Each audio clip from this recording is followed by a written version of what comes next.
मृगनयनी शरण जी ग्वालियर से। श्री हरिवंश महाराज जी, महाराज जी मैं चाहता हूं मेरे पास धन हो, जिस परीक्षा की तैयारी करूं उसमें पास हूं, मगर मुझे यह समझ में नहीं आता अगर हर चीज पूर्व जन्म के प्रारब्ध पर ही निर्भर है तो मैं किसी भी चीज को पाने के लिए प्रयत्न क्यों करूं, और इसी वजह से मुझे डर भी लगता है कि जो मैं बनना चाहता हूं मैं बन पाऊंगा कि नहीं। नहीं, प्रारब्ध के ऊपर पूर्ण आश्रित हो जाना पशुता है। केवल प्रारब्ध के ऊपर आश्रित हो जाना ये पशुता है, पशुओं के लिए, मनुष्यों के लिए नहीं। हम भरपूर प्रयास करें फिर असफल रहें तो उसे प्रारब्ध पर छोड़ के हम संतोष कर लेते हैं। ये हमारा प्रारब्ध है, हमने तो प्रयास पूरा किया, धन नहीं मिला, पूर्व का कोई ऐसा कर्म है जो हमें नहीं मिला, लेकिन तब संतोष करें। पुरुषार्थ के लिए कभी प्रारब्ध की ओट लेकर के कायरता ना करें।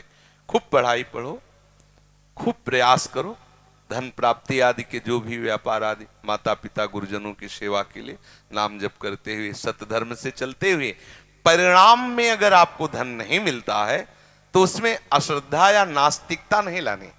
फिर विचार करना है कि प्रभु का विधान ऐसा ही था, मेरे भाग्य में था, मैंने प्रयास तो किया लेकिन प्राप्त नहीं हुआ, तो उसमें फिर संतोष धारण करना होगा। समझ रहे ना? क्योंकि हमारा प्रयास अगर नहीं हुआ और केवल प्रारब्ध को लेकर बैठ गए, इसे कायरता कहते हैं। ये कायरता रूपी दोष नहीं आना चाहिए।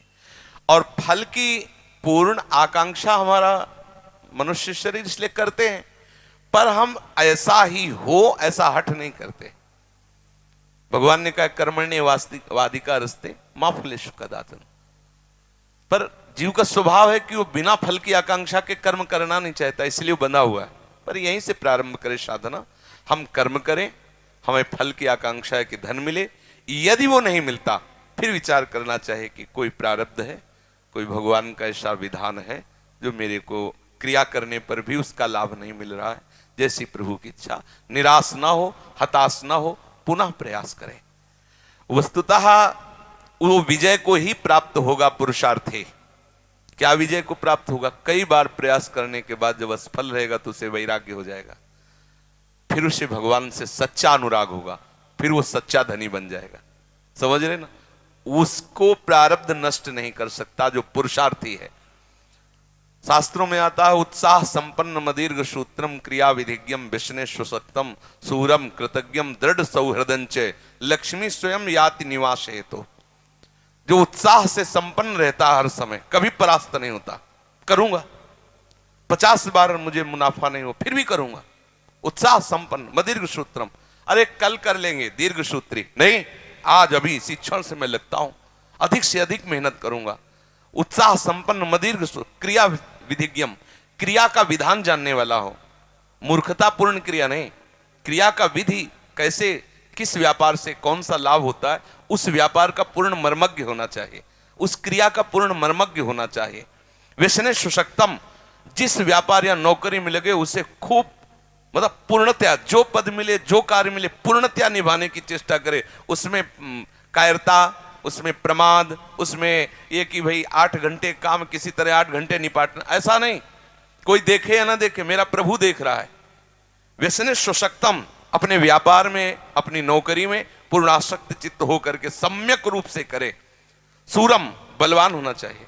कृतज्ञम, दूसरा यदि कोई तुम्हारे प्रति हित का वर्ताव किया है तो उसके प्रति कृतज्ञता होनी चाहिए कि आपने बड़ी हमारे प्रति सहयोग की वृत्ति की, कभी हमें भी सेवा का अवसर मिले।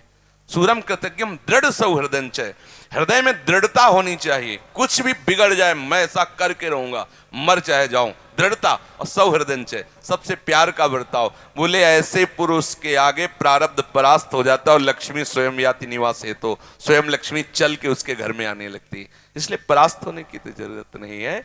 अगर कहीं परिणाम हमें कई बार निष्फलता लगती तो हमें फिर भी निराश होने की जरूरत नहीं, हम उत्साह संपन्न होकर लगते रहे। जैसे आप पढ़ाई पढ़ रहे हो, मान लो फेल हो गए, तो कुछ बच्चे ऐसे हैं जो अल्पज्ञता के कारण वो विचार करते अब तो फेल हो गए। माता पिता भी ऐसे अल्पज्ञ हैं कि उनको मानसिक टॉर्चर करने लगते, इतना पैसा लगाया तुम फेल हो गए, तो वो बच्चे आत्महत्या करने के लिए उतारू हो जाते हैं। कभी भी ऐसा किसी को भी नहीं करना चाहिए। अगर अपना बच्चा फेल हो रहा है तो उसे प्रोत्साहन देना चाहिए, कोई बात नहीं, इस बार फेल हो गए तो आगे जरूर पास हो गए।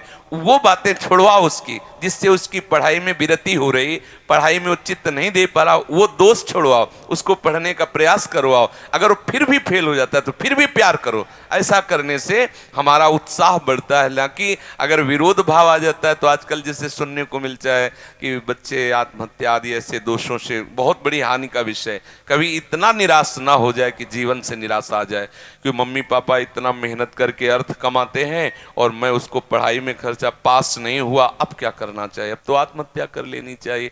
ऐसे विचार कभी नहीं आने चाहिए, समझ रहे हो ना। क्योंकि आशा हमारी कभी टूटे ना और निराशा कभी हमें परास्त न कर पाए, ये बात जीवन में हर एक व्यक्ति को ध्यान रखना चाहिए, संसार में भी और परमार्थ में भी। हम जिस मार्ग में चल रहे हैं भगवान हमें सहयोग देंगे, हम पूर्णतया उसमें प्रयासरत रहे और इसमें निष्फलता भी सफलता होगी। प्रयासवान पुरुष कभी भी परास्त नहीं होता, उसका फल होता है। जैसे आप बहुत बार इस सब करके हार गए तो आपको वैराग्य हो जाएगा और पूर्ण आश्रय भगवान से हो जाएगा, क्योंकि आप सच्चे हो ना।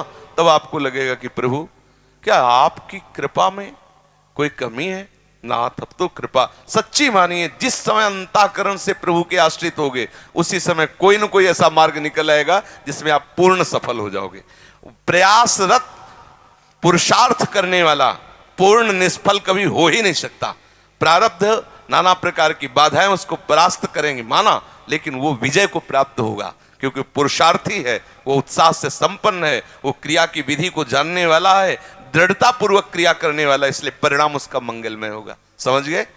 पढ़ाई में भी और व्यापार में भी लोक में धन की आकांक्षा होती है। आकांक्षा करना कोई पाप नहीं है, क्योंकि इस व्यवहार मार्ग में धन की आवश्यकता होती है, पद की आवश्यकता होती है, जिससे परिवार का पोषण, समाज की व्यवस्था चलती है। तो कोई दोष नहीं है, कामना करो और उसके अनुसार कर्म करो। परिणाम ना मिले तो भगवान के ऊपर ऐसा मान के कि कोई मंगल विधान है, कोई हमारा ही प्रारब्ध है, संतोष धारण करो, फिर अगला प्रयास करो। कभी अपने को निगेटिव भाव में ना खड़ा करें, समझ रहे।